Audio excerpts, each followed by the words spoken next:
Hej och välkommen till Slöjdbiografen. Idag så ska jag prata lite om hur du planerar ditt examensarbete. Det här med att få en idé och sen bestämma sig för att göra verklighet av den. Det kan ibland kännas lite sådär, oh my god, hur ska det här bli verklighet? Det känns nästan oöverstigligt när man har suttit och tänkt ett tag.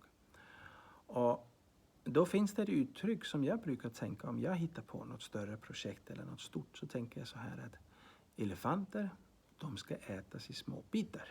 Ja, om man nu har lust att äta en elefant.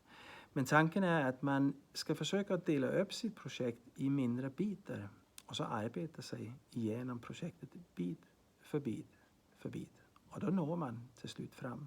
Man märker då också att man faktiskt har framgång eller att det rör sig framåt. För ibland med projektarbeten och examensarbeten så kan man få en känsla av att det kommer inte att gå. Jag kommer aldrig gå i mål. Men det gör man om det är man arbetar målmedvetet och strukturerat framåt. Så det man ska göra som det första när man har fått en idé. Det första man gör det är att man sätter sig ner, tar man sin iPad och så börjar man att leta inspirationsbilder på det man har tänkt att göra. Man letar alltså bilder, om det nu är kniv så går man ut och så letar man bilder på knivar. Och så hittar man, men den där kniven den var ju snygg. Och den där var också snygg och den där var superfin. Och när man så till slut har några stycken sådär som man säger, wow, det här det är ungefär det här jag kan tänka mig göra. Då plockar man russin ur kakan och så gör man sin helt egen design. Och det gäller alla saker som, alla examensarbeten, de börjar på det viset där. Man måste helt enkelt börja ge det man har tänkt att göra en form.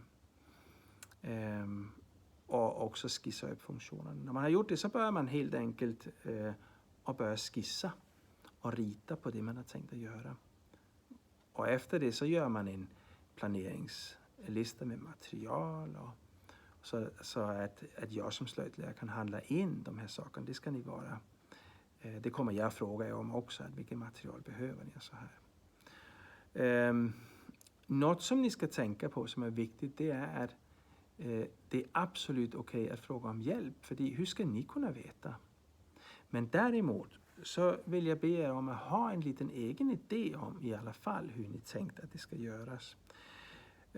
För det är ju så här att det ni tränar sig nu, det är ju att göra verklighet. Först att få en idé, men sen också att göra verklighet av den här idén. Och att söka kunskap och så pröva er fram bit för bit. För att se vad funkar inte. Hur kan jag faktiskt göra verklighet av det här? Det är det ni tränar sig i.